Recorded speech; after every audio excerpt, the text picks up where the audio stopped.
Hello and welcome back to another episode of Into the Nexus. I'm your host, Corey. For those of you just joining the podcast, we are KG Nexus AI, and we specialize in providing business intelligence and analytics solutions to help businesses scale their revenue. Today, I'm excited to be joined by a visionary leader in the renewable energy sector. Roger Ford is president of Eureka Energy Corporation, which, if you didn't know, it's an award-winning alternative energy company that is revolutionizing waste management. Eureka Energy has been publicly recognized for its innovation, including being inducted into the Sheridan Business Hall of Fame for not only the best of 2023, but also 2022. With Roger's extensive background in renewable energy, we'll be exploring his journey and insights into the industry's future. Roger, it's an honor to have you on the show. Absolutely. I appreciate the opportunity to be with you today. Thank you very much. All right, let's jump right into this. For those who don't know you, who is Roger Ford and what led you into renewable energy? I am a native of Kentucky, born and raised in Kentucky.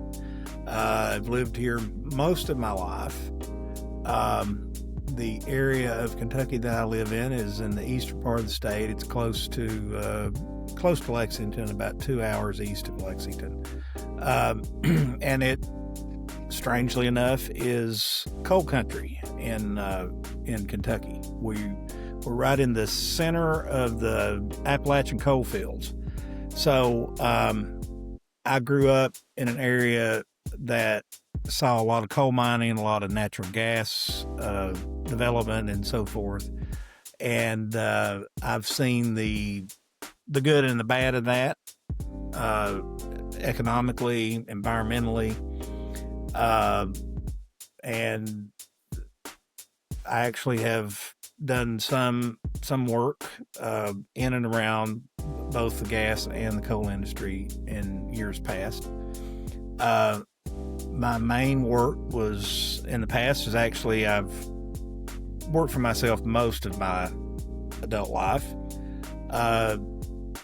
And that was centered in and around consulting, political and governmental, corporate relations, that sort of thing.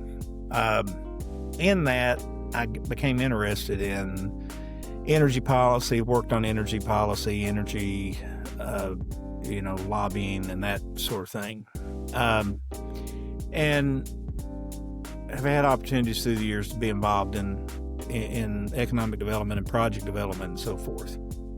So as about 15 years ago, I actually left kind of my self-employment and took a stint in economic development in our county here.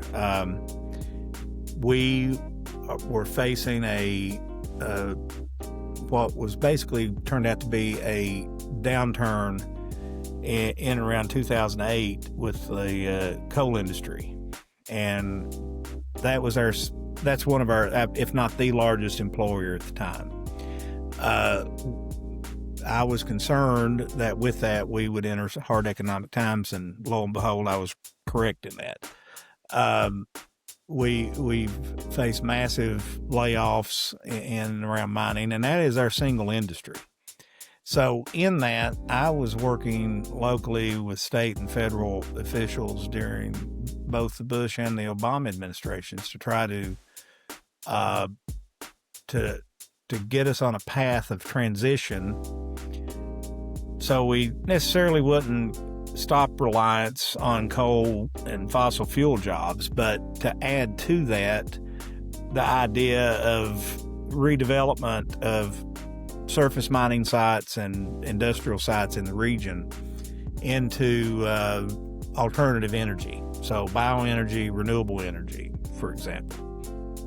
And so that transition, when I left government, kind of led me back into, again, being self-employed, doing consulting work, but kind of led me to where I am now, which is a startup of being Eureka Energy. I organized that company in 2017.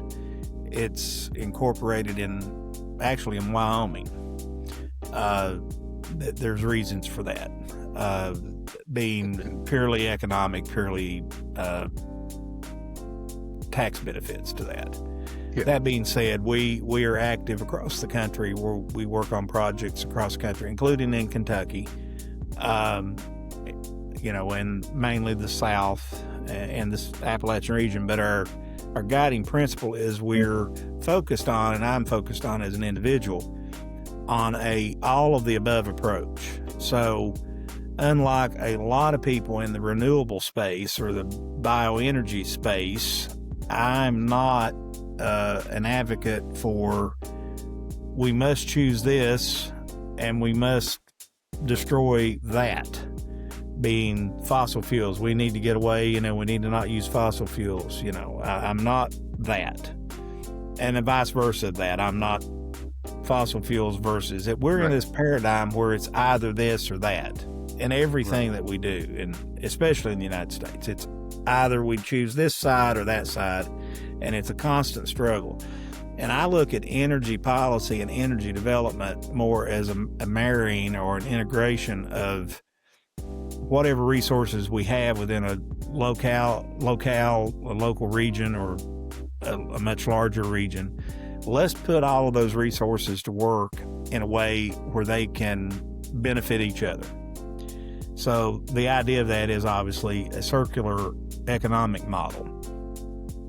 So for us right now, what we're focused on are projects, and we have 3 or 4 of those. And what I'm focused on thinking about every day is how do we transform or shift our paradigm from either or to all of the above to a circular economic model, especially when it comes to waste and that sort of thing. And we can kind of talk about that. But that's kind of what's led me, I guess, professionally through the years, is kind of thinking about how do we do things differently.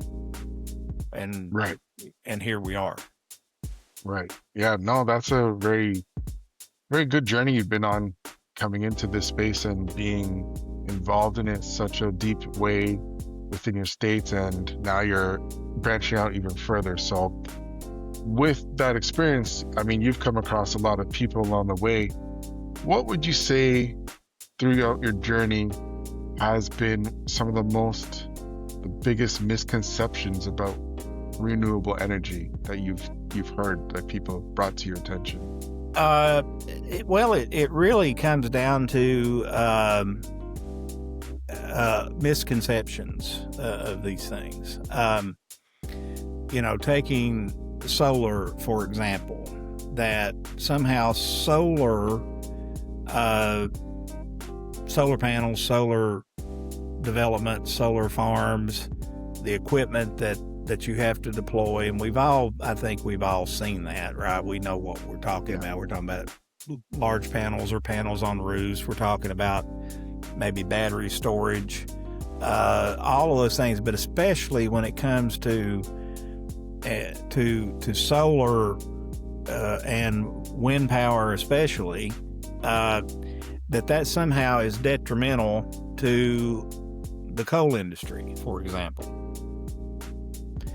And I'll be honest, I used to kind of subscribe to that if you had solar or wind, that it cost coal jobs. I have since had a reconsideration of that thought, because when you look at the production of the photovoltaic panels or the metals that create the frames for solar or the wind turbines, those things, one must have, guess what? Coal to refine this material. You have to have coal to get to where we are with renewable power. Right. There's no really easy way to do that, because you have to have metallurgical coal to refine the metal, right? The ore to get the metal, to get the heat, to get the silica into glass panels, and so on and so forth, and round we go. Even carbon, the carbon that goes into some of the coatings of the solar panels and so forth. So the misconception is that if we deploy a solar farm, that we're somehow putting coal miners out of work. Actually, it's the inverse of that, in my opinion. You have the opportunity, as I've told some of my friends in the coal industry, I said, what you all need to do is put solar at your mining plants, at your processing plants. Okay. And they're kind of skeptical. I said, look, embrace it, because they have to have coal to create those panels. I promise you. And so I think that's a huge misconception. But again, it goes back to what I say is that let's integrate the different resources that we have, because if you're able to integrate, you achieve several things, one of which is just what I described. There's kind of a back and forth of mutual benefit. It conserves the individual resource. So by broadening our scope of resources, we're able to diversify, and we're able to make coal, oil, gas, whatever last longer. I think that's a very conservative way of looking at things, is that, Teddy Roosevelt created our national park system to conserve our resources. That was why he did it. So conservation is conservative from a political standpoint. So we achieve, I think, the end result that both sides want in this, at least in the United States, from a political standpoint. We achieve a good compromise for left-wing environmentalists and right-wing business coming together, and everybody benefits from this. So that's kind of how I'm looking at it. But I think that's I think it's the misconception, is that somehow we're supposed to choose. Right. Well, when there's really not a reason to have to choose. Let's just redefine this to where everybody can benefit from it. Yeah, they work with each other to achieve one common goal. Yeah. We're not going to agree on everything, but where can we find common ground? I think energy policy and energy development is an area where we ought to be able to find common ground and work together. Yeah, absolutely.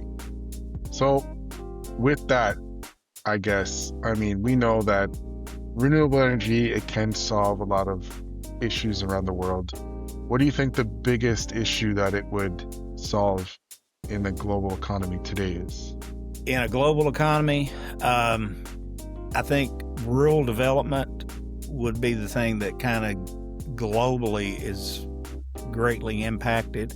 I'm thinking of rural areas in the U.S., like where I am, that's struggling economically, that's kind of been overlooked in the global economy. But I also think in places in Africa and in other parts of the world where there's, remote rural areas that are not connected, to the bigger cities and so forth, I think would benefit, because you can build, and it's being done. You can build, obviously, using solar power, microgrids that serve villages. I'm a big advocate for that. I'm a big advocate for distributed generation, microgrid generation, or building dedicated energy facilities to serve manufacturing, to serve infrastructure, to run water systems, and all that. So this is where renewables, I think, come into play. I think it's where waste conversion to create energy, to create gas, to create ammonia, green ammonia potentially, or even hydrogen at some point. For rural areas around the world, renewables can be scaled rather quickly to serve a very defined area. And there's lots of other benefits, but I think from an economic development perspective, having a municipality or a village in Africa or a small town in Appalachia, this is of great benefit. And local governments, local communities ought to be looking at it in that way. Is how can we deploy renewables to benefit ourselves locally that we then in turn can do other things with, right? And so again, back to the circular model. So that's, from a global perspective, I think that's how renewables can be very impactful. Right. Okay. And then if we dive into Eureka Energy Corporation, how is Eureka contributing to all of this? Like, what does Eureka do, and who do you do it for? We are a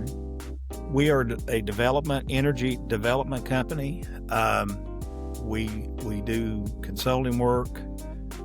We do project development, mainly is our main focus, in renewable and bioenergy. So right now we have a couple of renewable solar projects that we have participated with other companies that are now the lead developer, but we worked on land acquisition and leasing and that sort of thing. Kentucky and Louisiana come to mind. Those projects are in different phases of development. We are presently working on a project in West Virginia that is specific to a waste facility to convert waste to renewable gas and other byproducts, using a variety of waste, municipal waste, sludges, ag waste. It's a great technology. We're getting ready to kick off a major undertaking in Texas with a landowner there that we're going to hopefully be the lead developer on, and are already talking about multiple solar farms and possibly wind farms there, and looking at the idea of linking those to data centers, creating basically a dedicated power source for data centers, for artificial intelligence, advanced manufacturing, advanced materials manufacturing, but having the power component that enables us to attract those businesses to the site that we're developing. And it is a significantly large site, several thousand acres. So it will be, I think, an example, a model for what we could do in other places.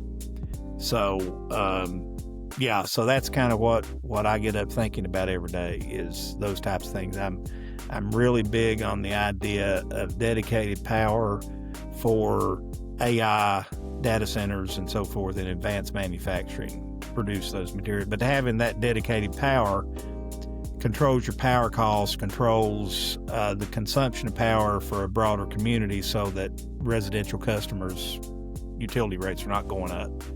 That's a big concern, obviously. Absolutely. Yeah. Okay. With Eureka and your time there, if you had to think of like one proud moment, what would be the proudest moment for you so far? I think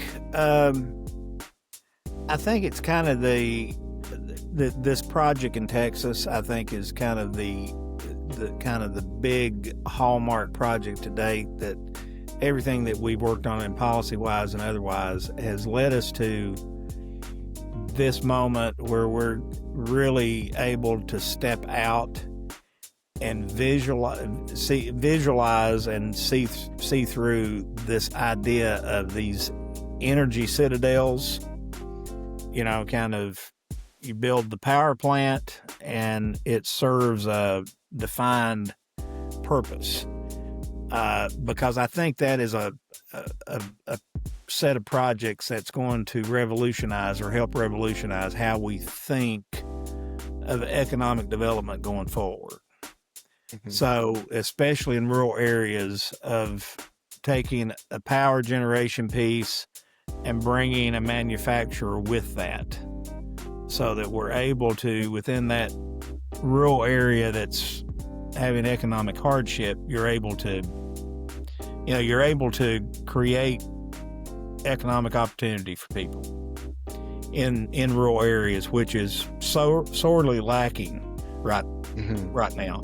So as we're talking about onshoring manufacturing in the U.S. and those things, I think this is at least a model of how we can do things going forward that helps accelerate that helps, kind of create those economic opportunities.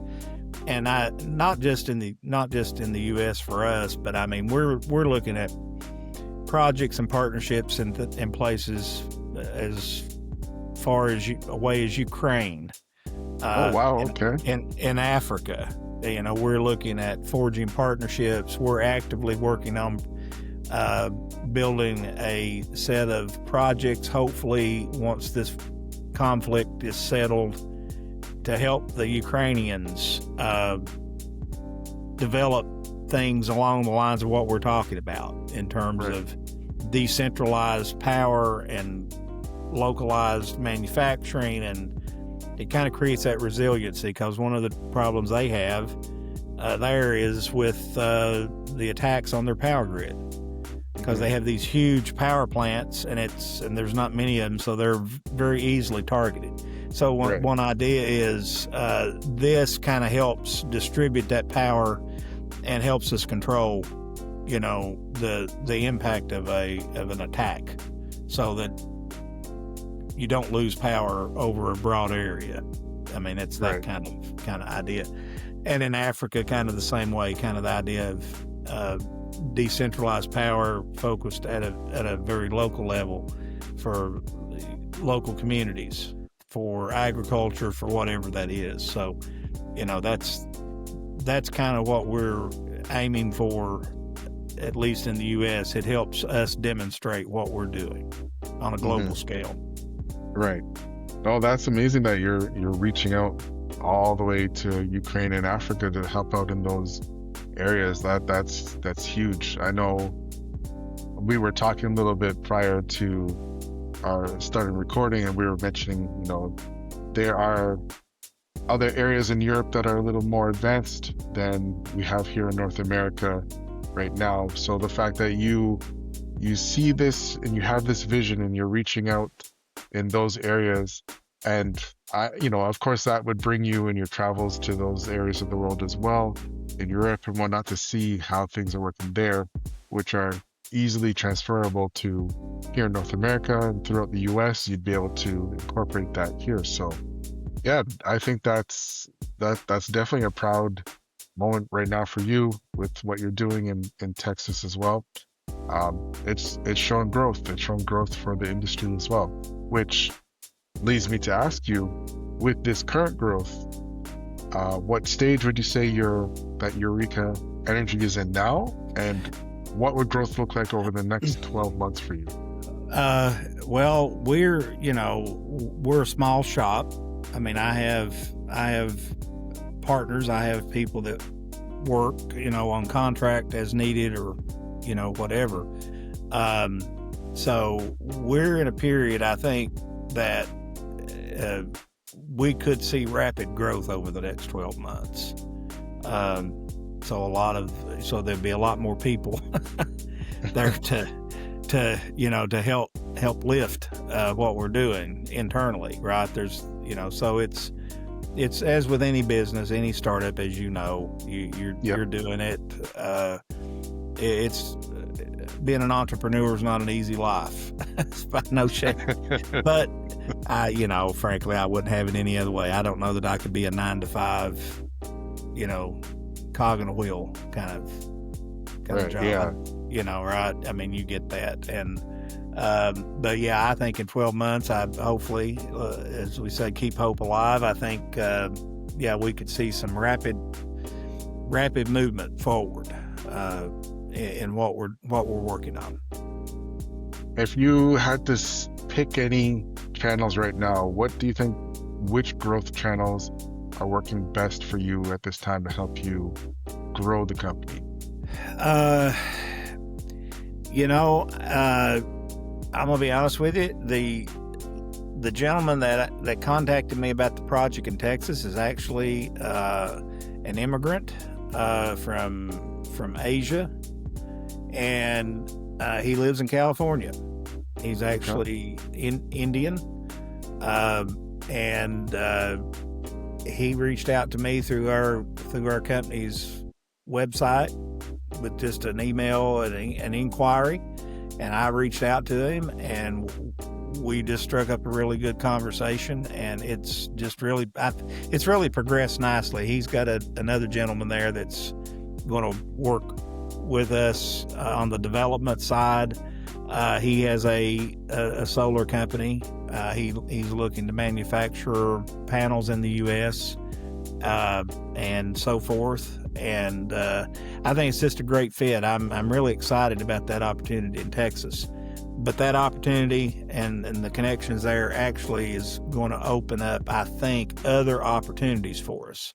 Absolutely. On other projects that we're working on. The project in West Virginia is another hallmark project specifically related to waste conversion.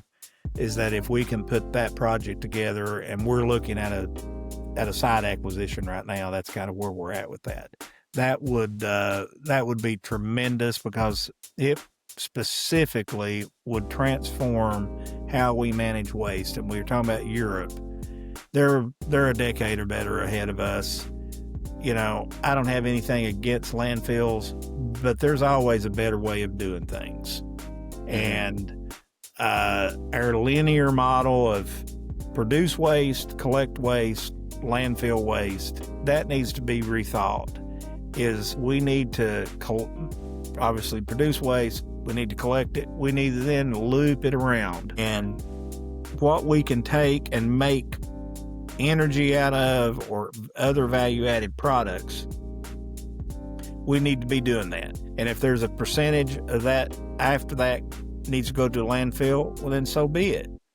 But the percentage going to a landfill would go way down, We're looking for partners with landfill companies. It's going to make the landfill last longer. I know that in Europe, they've about eliminated all their landfills. That's coming in the U.S.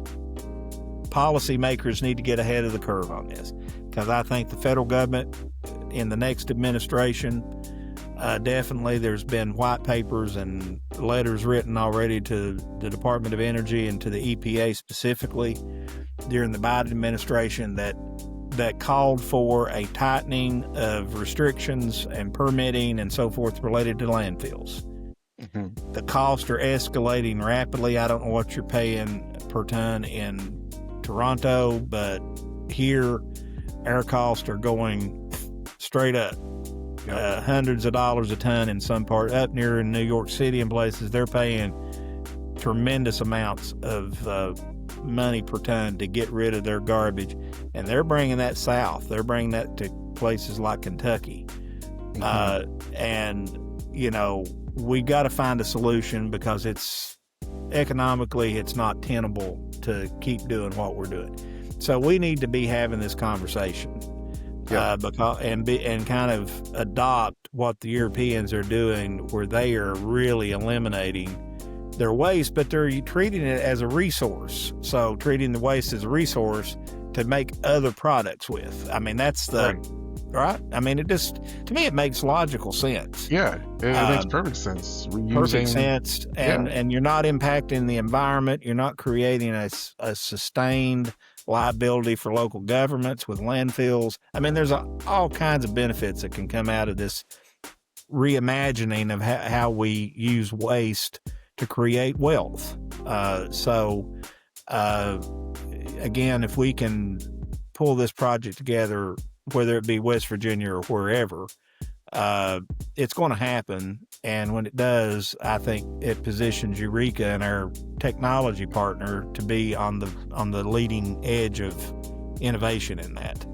It's going to be very, very exciting, actually. Absolutely. I do hope this comes to fruition, that it'll be more widely adopted. And just the fact that we can see for ourselves how it is working out over in Europe. It's not like it's a experiment that we don't know how it's going to go. We see the benefits and the pros. And of course, there's always going to be some cons, like we mentioned. Not everything is perfect, but if it's going to make things better than it is now, and not worse, why not try it out? Why not take that chance? That's exactly right. I mean, you just have to take that first step of faith and step out. Yeah. And I think it's an essential need at this point. Yeah, I agree with you.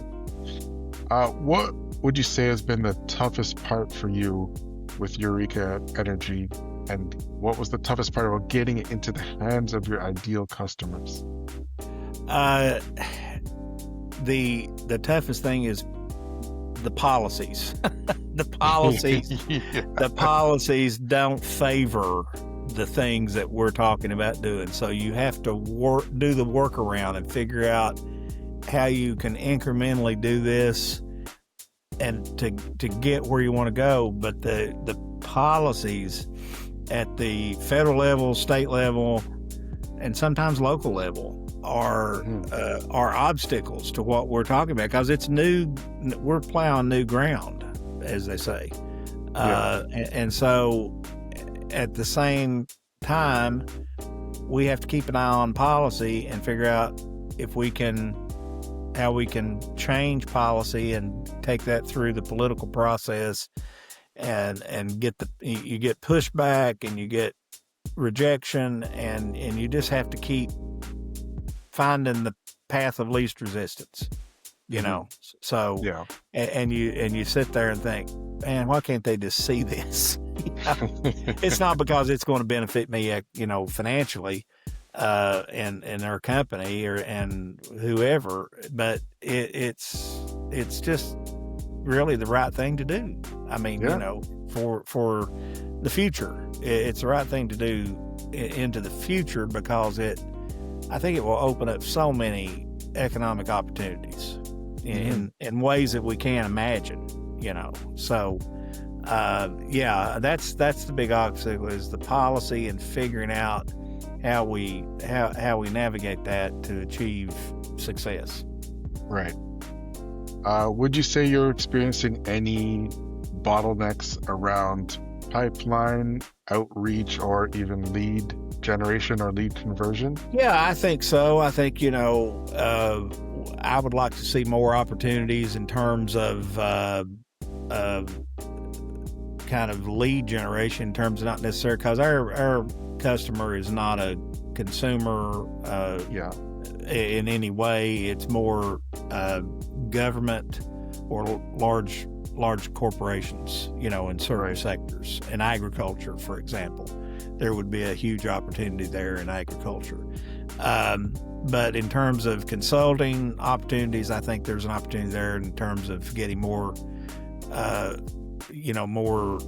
potential clients into the pipeline in that realm to advise and consult with them on maybe their projects or maybe policy or those types of things. And so we're always open to that, but it's just a matter of being able to attract that, when you're trying to do all these other things, right? That's the key.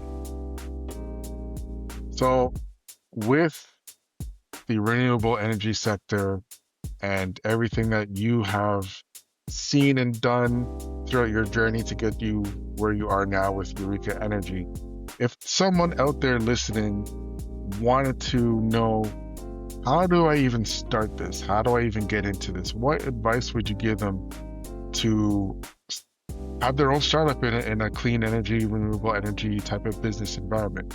I just think you have to do a lot of research and a lot of thought into what you want to achieve in those sectors. And there's lots of opportunities. Development is just one part. It's kind of a big picture, kind of herd cats, kind of get everything lined up. But there's opportunities, especially in technology.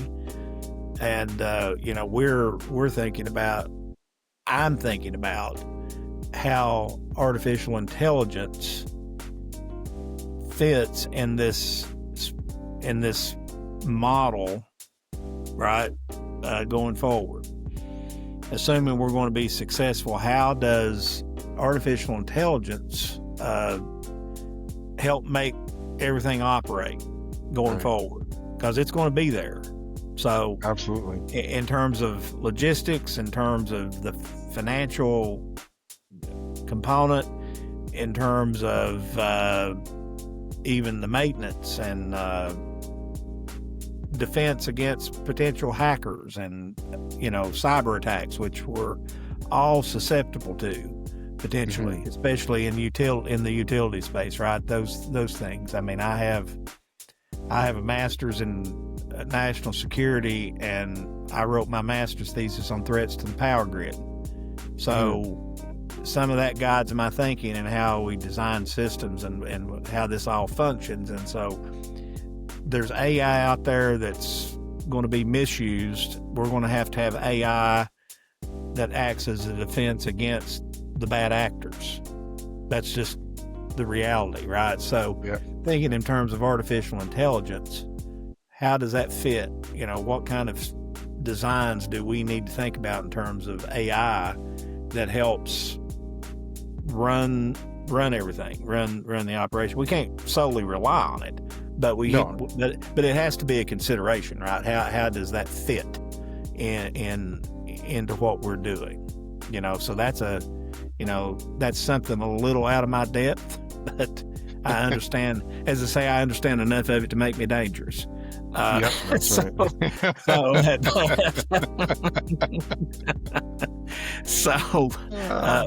it has to be. I know enough to know that I need an expert in that. That understands that environment, and I do have some of those contacts. But I mean, that's a conversation that has to be had as you move these things forward. That's the world where we're at in the world. So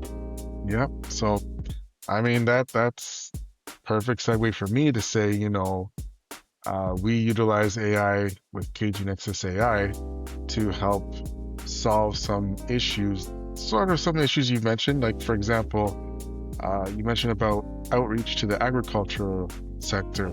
That's something that I believe we'd be able to assist you with. So I'd be more than happy to have a follow-up chat with you another day after this, where we could meet and dive a little deeper and see how we could help you out with that. Yes. So, because mean, in our model, one of the things, especially in the waste conversion, one of the things that we want to look at is ag waste, food waste, streams, but also dedicated crop supply. So crops that can be converted to energy, that can be grown by the farmer, and that sort of thing. So that would be a perfect fit for us to have that conversation to kind of plan and how we integrate that into our thought process and our planning going forward. Absolutely. So we will definitely book that after this. One thing just came to mind when you were talking about converting waste into energy or into other reusable forms of, fuel or whatnot. I did see online, I came across this post. There was this young guy who he created a device in his backyard. He could take plastics and other recyclable waste, and he literally turned it into gasoline. And this gasoline actually could be used in vehicles and cars and whatnot. And he demonstrated this, that if he can do this in his backyard, like his own backyard, built this from scratch himself, did everything. Of course, you have to consult along the way with some experts here and there, but for the most part, he did everything on his own and showed that there are ways to use our waste and transform it into positive results.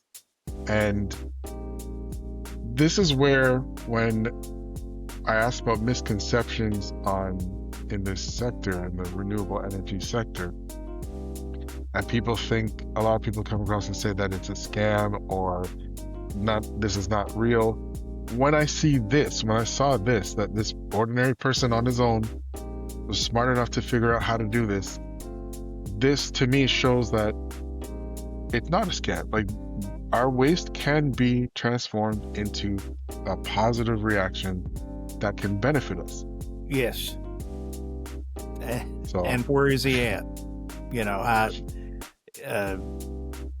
we stifle those kinds of people, you know, we, as a society. I mean, we throw up all kinds of roadblocks. I think when you're mentioning that, I mean, I was saying about it as, I think it's an Israeli company. I can't even think of the name of it, but they come up with a home. It's not a digester, but maybe it is. But a home system that processed all of their organic waste, so yard waste, food waste, sewer waste, all those things, and processed it around to create gas that in turn they could use to heat their home, to power their home, right? You could run it through a generator, kind of like what you're talking about. You can buy those systems. They're a couple of $1,000s or something, but I'm thinking, you know, may not work in an urban area, but it would definitely work in rural areas, you know, where you have not great infrastructure for municipal, you know, wastewater and so forth, that you have this system at your home, and it's able to create cheap electricity and cheap heat for you, you know, gas heat. So, you know, there's all kinds of these garage innovators, and some of the best companies in the world started in somebody's garage. If you think about it, you know, Microsoft, Apple, NVIDIA, Amazon, they all started in mommy and daddy's garage.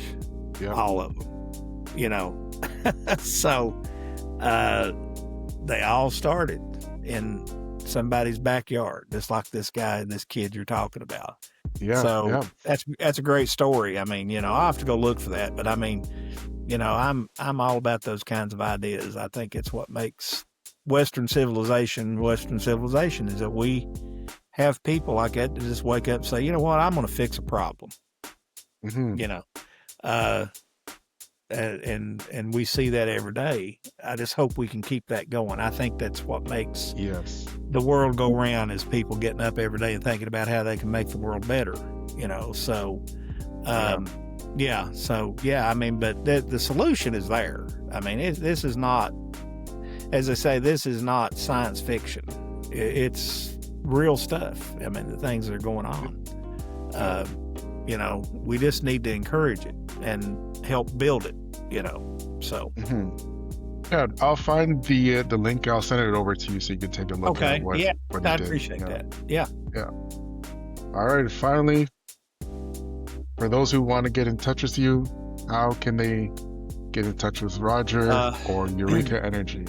Well, I have a website. Our company's website is obviously www.eureka-energy.com. So EUREKA-energy.com.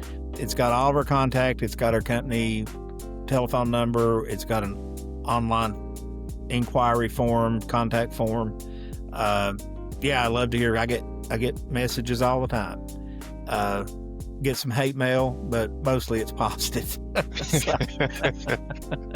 I guess if we're not doing something right, Churchill, I think it says, you got enemies, good, that means you stood for something, you know. Right. So you can even send me a email and tell me I suck. I mean, you know, I don't, you know, I've got a few of those, but you see what I'm saying? I mean, and I do respond. I do, you know, frequently get those, and I will follow back up personally, and answer questions or whatever.